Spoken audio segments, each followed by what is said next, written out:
بسم اللہ الرحمن الرحیم وبہ نستعین انہ خیر ناصر ومعین وصلی اللہ علی محمد واہل بیتہ الطیبین الطاہرین۔ پروردگار عالم آپ تمام عزیزان کی توفیقات خیر میں اضافہ فرمائے۔ ہماری گفتگو سورہ بقرہ کے بارے میں تھی کہ الحمدللہ سورہ بقرہ کا آغاز کیا۔ آغاز میں ہی سورہ بقرہ میں ابتداءً مؤمنین کا تذکرہ ہے کہ 4 آیتیں مؤمنین کے بیان میں ہیں، اور اس کے بعد 2 آیتیں کفار کے ایک خاص گروہ کے بارے میں ہے، اور اس کے بعد منافقین کا تذکرہ ہے۔ یعنی سورہ بقرہ کا جو آغاز ہے تقریباً 20 نمبر آیت تک ان 3 گروہوں کا تذکرہ ہے۔ ابتدائی 5 آیات میں سے پہلی آیت قرآن کے بیان میں، اس کے بعد 4 آیتیں مؤمنین کے بارے میں، اور اس کے بعد 2 آیتیں کفار کے ایک مخصوص گروہ کے بارے میں کہ 5 اور 2 7 آیتیں، اور اس کے بعد 13 آیتیں منافقین کے بارے میں ہیں کہ آخری 3 آیتیں یعنی 17 18 19 20 بلکہ 4 آیتیں آخر کی منافقین کے بارے میں ایک مثل کو ذکر کیا جا رہا ہے، بلکہ 2 مثل ہیں، مثالیں ہیں۔ تو یہ تقریباً 20 نمبر آیت تک سورہ بقرہ میں ان 3 گروہوں کا تذکرہ ہے۔ گزشتہ جلسے میں سورت کا تعارف بھی کروایا گیا اور مؤمنین کی خصوصیات کو بیان کیا گیا کہ عرض ہوا کہ نہایت اختصار کے ساتھ ان 4 آیتوں کے اندر پورے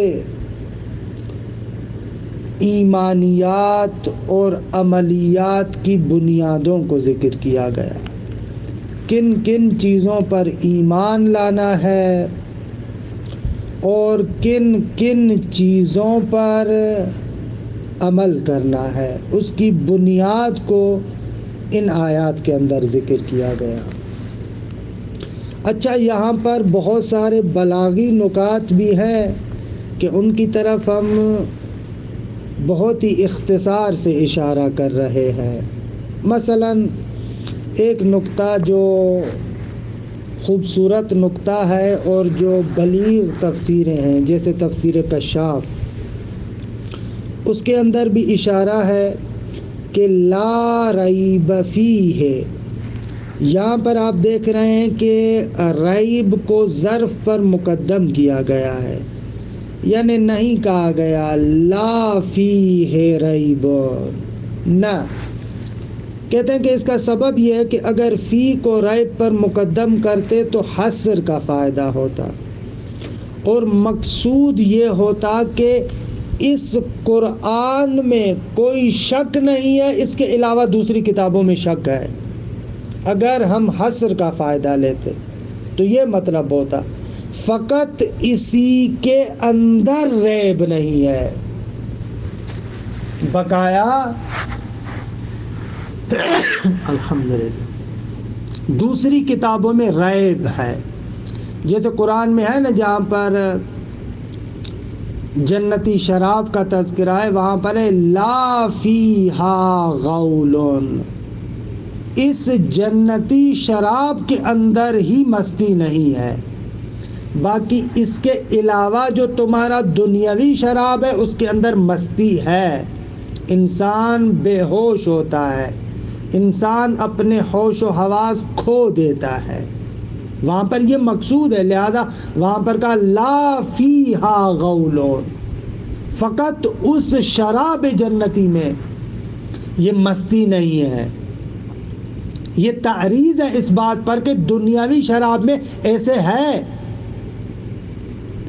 لیکن یہاں پر مقصود یہ نہیں ہے کہ دوسروں کے عیب کو برملا کیا جائے، یہاں پر فقط مقصود یہ ہے کہ یہ بیان کیا جائے اس کے اندر عیب نہیں ہے، دوسری چیزوں کی طرف ابھی ناظر نہیں ہے، لہذا مقدم نہیں کیا۔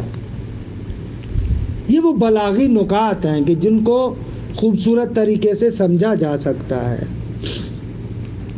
اچھا، کچھ مطالب بیان کیے تھے، عبارت کے کچھ حصے رہتے ہیں، اس حصے کو پڑھ لیں تاکہ یہ 5 آیت ابتدائی مکمل ہو جائیں، بعد میں انشاءاللہ پھر کفار کا تذکرہ کرتے ہیں۔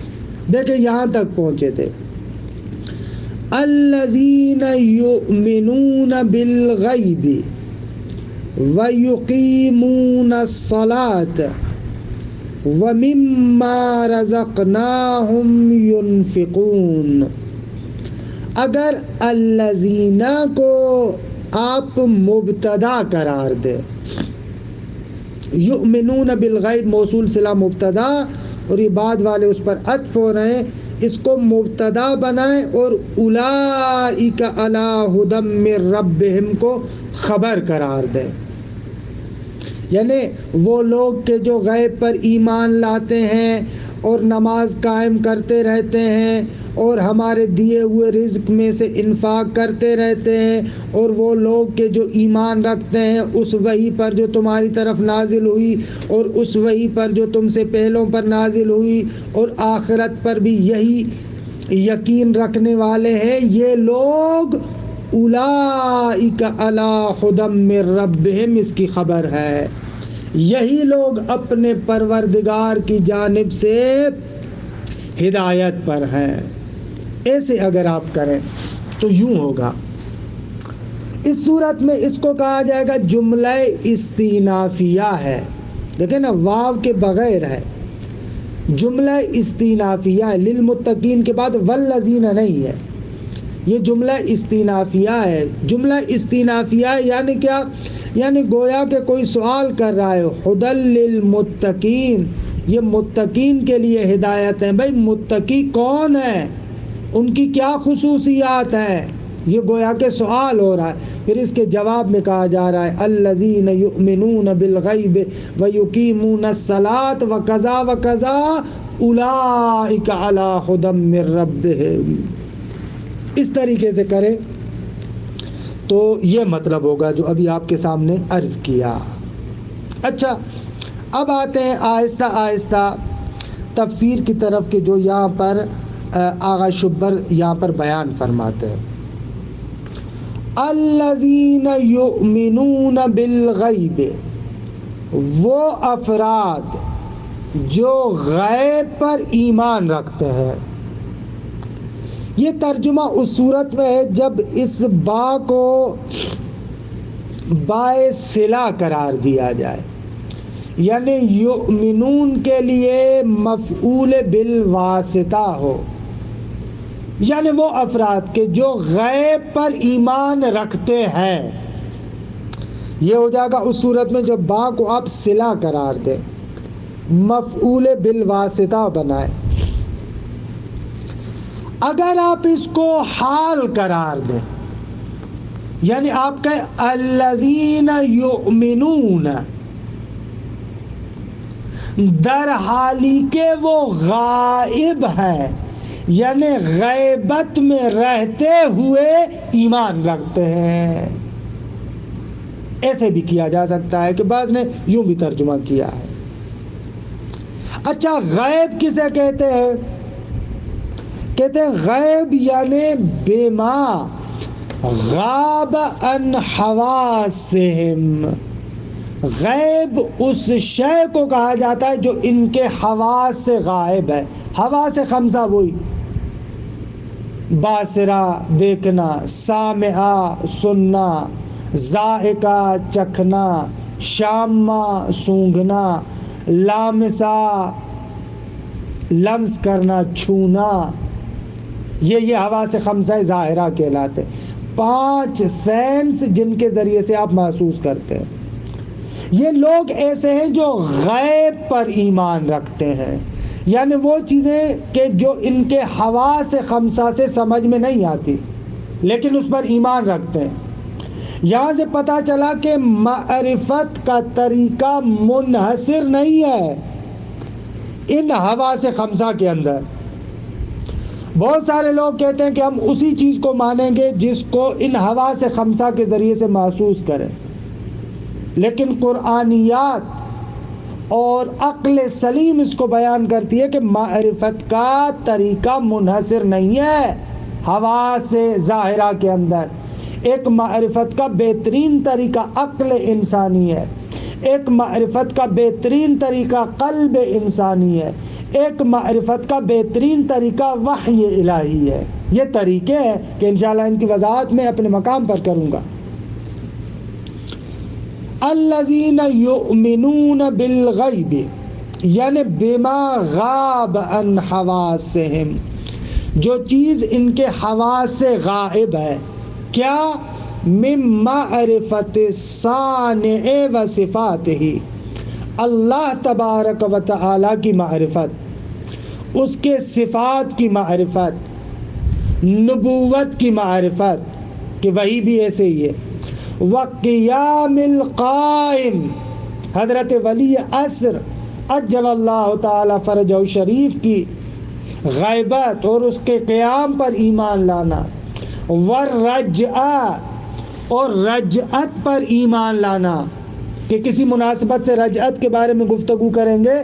یہ شیعہ عقیدہ ہے کہ جب حضرت ولی عصر ارواحنا لہ الفداء امام زمانہ آئیں گے اور دنیا کے اندر عدل و انصاف کو قائم کریں گے تو مولا کی حکومت کے زمانے میں بعض خلص مومن بھی دوبارہ اٹھائے جائیں گے جو مر چکے ہیں، اور بعض بدبخت ترین بندوں کو بھی دوبارہ اٹھایا جائے گا۔ مخلص ترین افراد مولا کی حکومت کو دیکھیں تاکہ ان کو اسی دنیا کے اندر سرور ملے، اور جو خلص ترین کافر ہیں وہ مولا کی حکومت کو دیکھیں اور خود معذب ہوں۔ یہ رجعت ہے کہ انشاءاللہ اس کی تفصیلات اپنے مقام پر۔ والبعث، دوبارہ اٹھائے جانے پر ان کا ایمان ہے کہ قبروں سے ان کو مبعوث کیا جائے گا میدان حشر کے لیے۔ والحساب، قیامت کے دن ان کا حساب و کتاب ہوگا۔ والجنت والنار، جنت پر بھی ایمان رکھتے ہیں، نار پر بھی ایمان رکھتے ہیں۔ اب یہ سارے کے سارے مصادیق ہیں غیب کے، یہ ساری کی ساری چیزیں ایسی ہیں، ایسے معارف ہیں کہ جن کو آپ حواس خمسہ ظاہرہ کے ذریعے سے محسوس نہیں کر سکتے، لیکن مومن ان غیب والی چیزوں پر ایمان رکھتا ہے۔ یہ مومن کی خاصیت ہے۔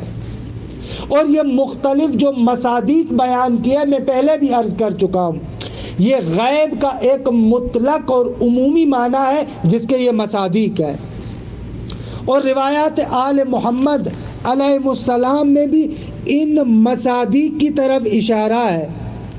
مثلا امام صادق علیہ السلام سے روایت ہے کہ اس میں ہے کہ یصدقون بالبعث والنشور والوعد والوعید، کہ ایک مصداق کو بیان کیا گیا۔ مومن وہ ہیں جو غیب پر ایمان لاتے ہیں، یعنی دوبارہ اٹھائے جانے پر ایمان رکھتے ہیں، حشر پر ایمان رکھتے ہیں، وعد اور وعید پر ایمان رکھتے ہیں کہ جنت بھی ہے جہنم بھی ہے۔ یہ کچھ مصداقوں کو بیان کیا گیا۔ یا امام صادق علیہ السلام سے ایک اور روایت ہے کہ جس میں الاقرار بقیام القائم علیہ السلام، کہ وہ لوگ کہ جو حضرت ولی عصر کے قیام پر ایمان رکھتے ہیں۔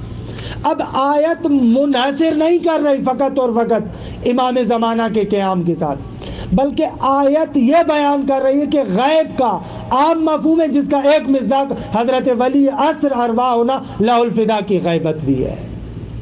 یہ دقت کریں اس پر.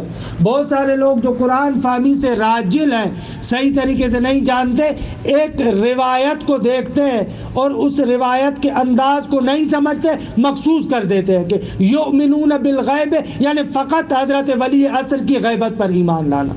فقط کہنا درست نہیں ہے. یہ درست ہے کہ یہ بھی غیب میں شامل ہے، لیکن منحصر کرنا اچھی بات نہیں ہے. یہ اہم نکتہ ہے. قرآن مجید کی تفسیر کو سمجھنے کے لیے اور روایات آل محمد میں جتنی بھی روایتیں بیان ہوئی ہیں ان کا سلیقہ سمجھنے کے لیے یہ طریقہ اہم ہے کہ روایات کو سمجھے. اس کو کہا گیا ہے روایات میں جری و تطبیق، کہ قرآن عام مفہوم کو ذکر کرتا ہے اور اہل بیت اطہار اس کے مصادیق کو بیان کرتے ہیں. یہ اہم نکتہ ہے، توجہ رکھیے گا اس پر.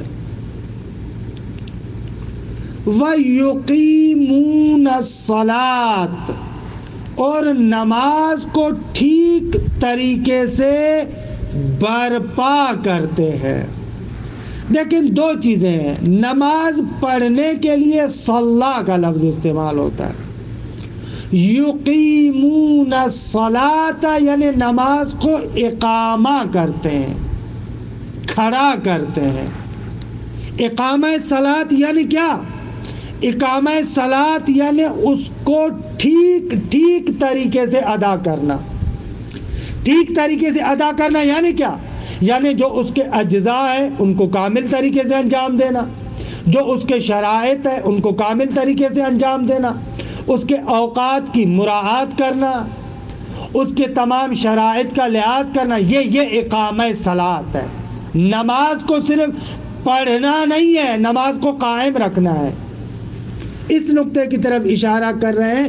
یقیمون الصلاۃ، نماز کو قائم کرتے رہتے ہیں. کیسے؟ بِإِتْمَامِ رُكُوعِهَا، اس کے رکوع کو کامل طریقے سے پڑھتے. وَسُجُودِهَا، اس کے سجدوں کو کامل طریقے سے ادا کرتے. وَحِفْظِ مَوَاقِيتِهَا، اس کے اوقات کا لحاظ کرتے. وَحُدُودِهَا، اس کے حدود کی رعایت کرتے ہیں. وَصِيَانَتِهَا، اور نماز کو بچاتے ہیں. اما یفسدها، جو چیزیں نماز کو باطل کر دیتی ہیں. او ینقصها، جو نماز کو ناقص کرتی ہیں، ان سے نماز کو بچاتے ہیں. یہ ساری تفسیر ہے اقامہ صلاۃ کی. یہ تمام چیزیں کہاں سے سمجھ رہے ہیں آغا شبر؟ کہتے ہیں یہ اقامہ صلاۃ سے. قرآن کہتا ہے نماز کو قائم کرو، فقط پڑھنا کافی نہیں ہے، نماز کو قائم کرنا ضروری ہے. اچھا، اس میں یہ جو ہے وہ کہ صیغہ مضارع ہے اور فعل مضارع تجدد اور استمرار کو بیان کرتا ہے. وَمِمَّا رَزَقْنَاهُمْ يُنْفِقُونَ، اور جو ہم نے ان کو رزق عطا کیا ہے اس میں سے بعض کو خرچ کرتے ہیں. اچھا، رزق فقط مادی رزق کو نہیں کہا جاتا. رزق کا عام معنی ہے جو خدا نے تمہیں نعمتیں عطا کی ہے، چاہے وہ مال کی شکل میں ہو، چاہے قوت اور طاقت کی شکل میں ہو، چاہے علم کی شکل میں ہو، کسی بھی طریقے سے جو بھی خدا نے تمہیں نعمت دی ہے اس نعمت کے اعتبار سے انفاق کرنا. اگر تمہارے پاس مال ہے تو مال کا انفاق کرو. اگر تم اچھی قوا کے مالک ہو، اچھی صلاحیتوں کے مالک ہو، تو ان کو صحیح طریقے سے راہ راست میں استعمال کرنا. یہ انفاق ہے، عمومی معنی ہے اس کا. کہ روایت امام صادق علیہ السلام میں آیا ہے اس کے بارے میں، مما علمناہم یبثون، جو ہم نے ان کو علم عطا کیا اس کو پھیلاتے ہیں.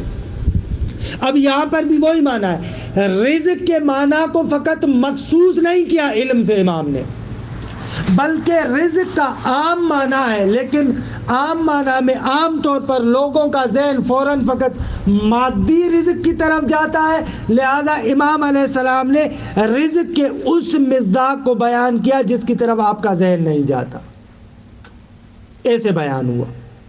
اور مما، ما کے سے پہلے جو من ہے یہ من ما ایسے ہے، یہ جو من ہے یہ من تبعیض کے لیے ہے۔ اسلام کہتا ہے انفاق میں سے جو انفاق اگر آپ کر رہے ہیں تو اس میں بہتر یہ کہ آپ درمیانی راستہ اختیار کریں، کیونکہ سارے کا سارا انفاق کر دیں گے تو آپ نہیں چل سکتے، درمیانی راستہ اختیار کریں۔ جو ہم نے آپ کو رزق دیا، یہ کیوں کہا رزقناہم؟ اس لیے کہ انفاق کرنا انسانوں کے لیے مشکل ہوتا ہے۔ بھئی جب میرا مال ہے، سب کچھ میرے پاس ہے، تو میں دوسرے کو کیوں دوں؟ رزقناہم کا لفظ لا کر خدا آپ کی اس سوچ کی ترمیم کر رہا ہے، بھئی تمہیں بھی جو ملا ہے یہ تمہارا اپنا تو نہیں ہے، خدا نے تجھے دیا ہے۔ گویا کہ تم اس رزق کے اندر خدا کے امین ہو، تمہارا تو مال نہیں ہے، اصل مال خدا کا ہے، اسی نے رزق دیا۔ اب وہ کہہ رہا ہے اس کا انفاق کرو تو تمہارے لیے سخت نہیں ہونا چاہیے، مشکل نہیں ہونا چاہیے۔ دیکھیں وَمِمَّا رَزَقْنَاهُمْ، جو ہم نے ان کو رزق عطا کیا ہے۔ اب ما رزقناہم مائے موصول ہے، اس کو بیان کیا جا رہا ہے، بھائی کیا رزق دیا ہے؟ من الاموال، جو ہم نے تمہیں مال عطا کیا ہے، والقوا، مختلف قوتیں، جتنی بھی انسان کے وجود کے اندر قوت ہے، چاہے ظاہری قوت ہے چاہے باطنی قوت ہے، یہ بھی خدا کی دین ہے، ان سے بھی انفاق کرو۔ ان کا انفاق کیا ہے؟ ان کا انفاق یہ ہے کہ ان کے ذریعے سے حقائق کو معلوم کرو اور لوگوں تک پہنچاؤ۔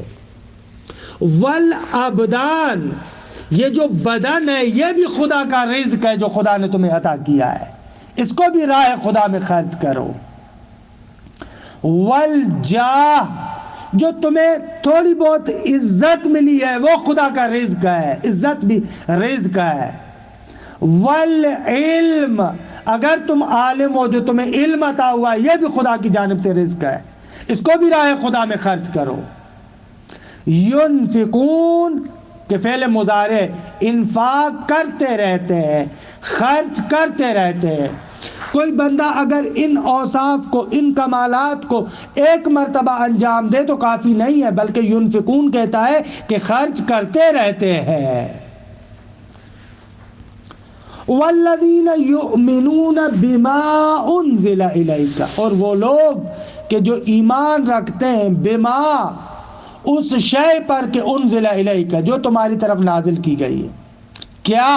من القرآن والشریعہ، ما انزل کا بیان ہے، کیا تمہاری طرف نازل کیا گیا ہے؟ قرآن، شریعت، اس پر ایمان لاتے ہیں۔ اچھا، یہاں سے پتا چلا کہ ایمانیات کا دائرہ فقط چند چیزوں میں مقصود نہیں ہے، بلکہ ایمانیات کا دائرہ تمام ان چیزوں کو شامل ہے کہ جو خدا کی جانب سے رسول اللہ پر نازل ہوئی ہیں، وہ ساری کی ساری چیزیں ہیں۔ وما انزل من قبلک، اور جو تم سے پہلے نازل کیا گیا اس پر بھی ایمان رکھتے ہیں۔ پہلے کیا نازل ہوا ہے؟ بیان ہے، من التورات، توریت، والانجیل، والزبور، وصحف ابراہیم، وسائر کتب اللہ المنزلہ، توریت، انجیل، زبور، حضرت ابراہیم پر جو صحیفے نازل ہوئے، اور تمام وہ کتابیں کہ جو خدا کی جانب سے نازل کی گئی ہیں، ان سب پر ایمان رکھتے ہیں۔ مسلمان متعصب نہیں ہوتا یہ کہے کہ میں فقط قرآن پر ایمان لاتا ہوں، نہ، جتنے بھی انبیاء گزرے ان پر ایمان، ان انبیاء پر جو کتب اور صحیفے نازل ہوئے ان پر بھی ایمان رکھتے ہیں۔ وَبِالْآخِرَةِ هُمْ يُوقِنُونَ، اور یہی لوگ آخرت پر ایمان رکھتے ہیں۔ بالآخرت کو مقدم کیا ایک، دوسری بار ضمیر فصل کو بھی لایا گیا، حصر کے ساتھ بیان کیا گیا۔ آخرت پر اور قیامت پر یہی لوگ ایمان رکھتے ہیں۔ یہ ایک طرح سے تعریض ہے اہل کتاب پر۔ اہل کتاب جو کہتے ہیں ہم آخرت پر ایمان رکھتے ہیں، وہ در حقیقت آخرت پر ایمان نہیں رکھتے، بعض چیزوں کو مانتے ہیں، بعض چیزوں کو رد کرتے ہیں۔ ہر ایک نے اپنا تعصب چلایا ہوا ہے۔ بعض کہتے ہیں کہ آخرت میں ہم لوگ یہودی فقط جنت میں جائیں گے، عیسائی کہتے ہیں فقط ہم جنت میں جائیں گے۔ نہ، ان لوگوں کا یہ جو تعصب ہے یہ اچھا نہیں ہے، یہ مومن نہیں ہے۔ مومن یہ متقی ہے، یہ مسلمان ہے جس کے اندر یہ صفتیں ہیں۔ اس حصر کے ذریعے سے ان پر تعریض کی جا رہی ہے، ان کو چوٹ لگائی جا رہی ہے۔ وَبِالْآخِرَةِ هُمْ يُوقِنُونَ، آخرت پر یہی لوگ ایمان رکھتے ہیں۔ کہتے ہیں وَفِي تَقْدِيمِ الظَّرْفِ، وَبِالْآخِرَةِ، اس ظرف کو مقدم کیا۔ عبارت یوں پڑھیں وَبِنَاءُ، یوقنون کو بریکٹ میں رکھے، الا پھر بریکٹ کے باہر، ہم اس کو بریکٹ میں رکھے، ایسے وَبِنَاءِ یوقنون الا ہم، یہ بنا کو عطف کریں تقدیم پر، ظرف کو مقدم کرنا اور یوقنون کو ہم پر مبنی کرنا، یعنی ضمیر فصل کے ساتھ لا کر اس طریقے سے بیان کرنا۔ یہ سارا وفی تقدیم ظرف و بناء یوقنون علی ہم پر اس کی بنیاد رکھنا، ضمیر فصل کو لانا، یہ کیا ہے؟ تعریض، ایک طرح سے تعریض ہے، چوٹ لگانا ہے۔ بغیرہم، جو ان کے علاوہ اور ہیں ان کو چوٹ لگائی جا رہی ہے، ان کو ہٹ کیا جا رہا ہے۔ کون ان کے علاوہ ہے؟ من اہل الکتاب، جو اہل کتاب ہے۔ یہ حصر اور ضمیر فصل لانا، یہ در حقیقت اہل کتاب کو ہٹ کیا جا رہا ہے کہ وہ لوگ آخرت پر ایمان نہیں لاتے، آخرت پر یہ لوگ ایمان لاتے ہیں۔ اچھا، الذین یؤمنون بالغیب ویقیمون الصلاة ومما رزقناہم ینفقون والذین یؤمنون بما انزل الیک وما انزل من قبلک وبالآخرۃ ہم یوقنون، یہ لوگ اولئک، یہی لوگ، علی ھدی من ربہم، یہ خبر ہے نا اولئک اس جملے کے لیے، مبتدا کے لیے، یہی لوگ اپنے رب کی جانب سے ہدایت پر سوار ہے۔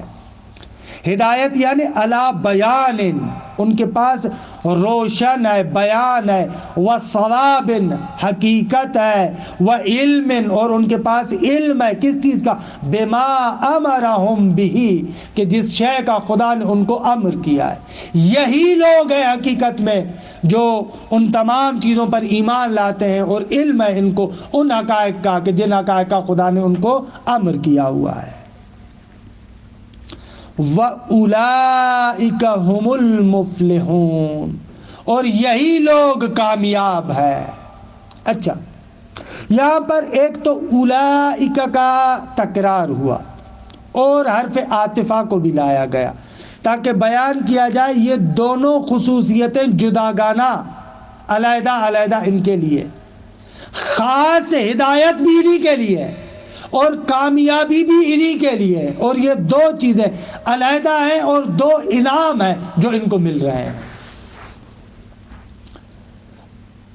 کہتے ہیں مفلحون یعنی الناجون مما منہ یوجلون، جس سے یہ ڈرتے تھے یعنی جہنم، اس سے نجات یافتہ یہی لوگ ہیں۔ الفائزون بما یؤملون یا یؤملون، اور جس کی وہ آرزو رکھتے تھے اس کو پانے والے بھی یہی لوگ ہیں۔ اب اس ادبی نقطے کو بیان کر رہے وَتَقْرِيرُ أُولَئِكَ، اولئک کا تکرار کیا، یفیدو، یہ فائدہ دیتا ہے کس چیز کا؟ اختصاصہم وتمیزہم عن غیرہم بکل واحدۃ من المزیتین، کہ یہ لوگ ایسے ہیں کہ دونوں صفتوں میں سے ہر ایک صفت کے ذریعے سے اپنے اغیار سے جدا ہوتے ہیں۔ یہی لوگ ہیں جو خدا کی طرف سے ہدایت پر، اس صفت میں بھی اہل کتاب سے جدا ہے، اور یہی لوگ ہیں جو کامیاب ہیں، اس صفت میں بھی اہل کتاب سے جدا ہے۔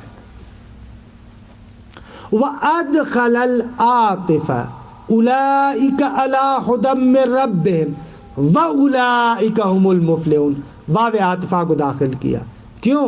لاختلاف الجملتین مفہوماً، دونوں جملوں کا مفہوم جدا ہے۔ پہلے میں خصوصی ہدایت کی بات ہے، دوسرے کے اندر کامیابی کی بات ہے، دو مفہوماً جدا ہے، لہذا جب مفہوماً دونوں جملے جدا ہے تو وہاں پر واو عاطفہ آئے گا، وصل ہوگا، فصل نہیں ہوگا۔ قیل، بعض حضرات نے کہا ہے کہ تھوڑی سی توجہ کریں کہ ان دونوں صفتوں کے ذریعے سے خداوند متعال اس نقطے کو بھی بیان کر رہا ہے کہ جو فاسق بندہ ہے وہ ہمیشہ عذاب دائم میں نہیں ہوگا۔ ایک کلامی نقطے کی جانب یہاں پر آغا شبر اشارہ کر رہے ہیں۔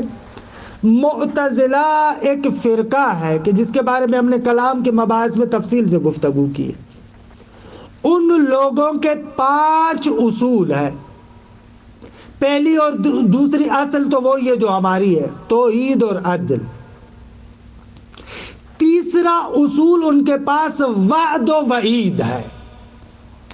وعد و وعید سے یہ لوگ یہ کہتے ہیں کہ جس طریقے سے خدا کے لیے وعدے پر عمل کرنا ضروری ہے، اسی طریقے سے وعید پر بھی عمل کرنا ضروری ہے۔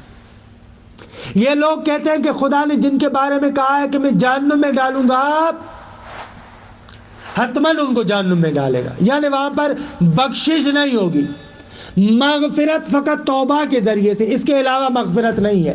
یہ فرقہ وعیدیہ کہلاتا ہے۔ آیت کے اندر ان کے مذہب پر بھی ایک طریقے سے ہٹ کی جا رہی ہے۔ اگر انسان مومن ہے تو وہ بندہ جنت میں جائے گا، ایمان کا لازمہ یہ ہے۔ دیکھیں، نبہ تعالی علی اختصاص المتقین بذکر اسم الاشارہ، خدا نے متنبع کیا کہ جو متقین ہیں وہ مخصوص ہیں ان صفات کے ساتھ، پھر اس میں اشارہ کے ذریعے سے انہی متقین کی طرف اشارہ کیا، یہ اولئک یعنی وہی متقین۔ یہ المفید للعلیہ، ظاہر سی بات ہے کہ یہاں پر اشارہ کیا ان متقین کی طرف، اور متقین بھی وصف کے ساتھ ہے، اور اصول میں بیان کرتے ہیں کہ وصف مشعر بالعلیت ہوتی ہے۔ آپ کو کہا جائے نا عالم کا اکرام کرو، تو یہ وصف کیا کر رہی ہے؟ یہ وصف اشعار کر رہی ہے علت کی طرف بھی، یعنی اس کا اکرام کرو لعلمہم، ان کے علم کی وجہ سے۔ اسی لیے کہتے ہیں الوصف مشعر بالعلیہ، وصف ایک ہلکا سا اشارہ ہوتا ہے حکم کے فلسفے کی طرف بھی۔ اب جب یہ متقین کی طرف اشارہ ہے تو گویا کہ تنبیہ ہے، اشارہ ہے کہ یہ متقی اس تقوی کی بنا پر اس ہدایت کے اہل بنے ہیں۔ المفید للعلیہ، کہ یہ اس میں اشارہ جو اس وصف کی طرف اشارہ کر رہا ہے، اور وصف مشعر بالعلیت ہے، افادہ کر رہا ہے علیت کا، کہ تقوی کی وجہ سے یہ لوگ نجات یافتہ ہے، ہدایت یافتہ ہے۔ مع الایجاز، کہ بالکل ایجاز کے ساتھ کم حرف اور زیادہ معنی کو بیان کیا جا رہا ہے۔ وَتَقْرِيرِهِ، اور اس میں اشارہ کا تکرار بھی کیا۔ وَتَعْرِيفِ الْمُفْلِحِينَ، المفلحون، اور مفلحون کو بھی معرفہ ذکر کیا۔ وَضَمِّ الْفَصْلِ، اور ضمیر فصل کو بھی لایا گیا جو حصر کو بیان کر رہی ہے۔ اولئک هم المفلحون، اعلاما بفضلہم، ان لوگوں کی فضیلت کا اعلام کرنے کے لیے۔ وحثن علی لزوم نہجہم، اور ان لوگوں کے منہج اور راستے پر ابھارنے کے لیے، اکسانے کے لیے کہ ان لوگوں کے راستے کو اختیار کرو۔ وَإِرَادَةِ الْكَامِلِ مِنَ الْهُدَى کہ دیکھیں ہدن پر جو تنوین ہے یہ تعظیم کے لیے، کامل ترین ہدایت ان کے لیے ہے۔ والفلاح کہ فلاح کو الف لام معرفہ کے ساتھ ذکر کیا ہے۔ یہ ساری باتیں توہنو تمسک الوعیدیت بہ فی دوام عذاب الفاسق، وعیدیہ جو آ کر تمسک کرتے ہیں، معتزلہ جو اس آیت سے آ کر تمسک کرتے ہیں کہ فاسق ہمیشہ عذاب میں ہوگا، ان کے مذہب کو یہ چیزیں رد کر رہی ہے۔ کیسے رد کر رہی ہے؟ اس لیے کہ یہاں پر اوپر والے درجے کے لوگوں کا تذکرہ ہے، ان لوگوں کا تذکرہ ہے کہ جن کے لیے کامل اور بڑی ہدایت ہے، کامل سعادت ہے، ان لوگوں کا تذکرہ ہے۔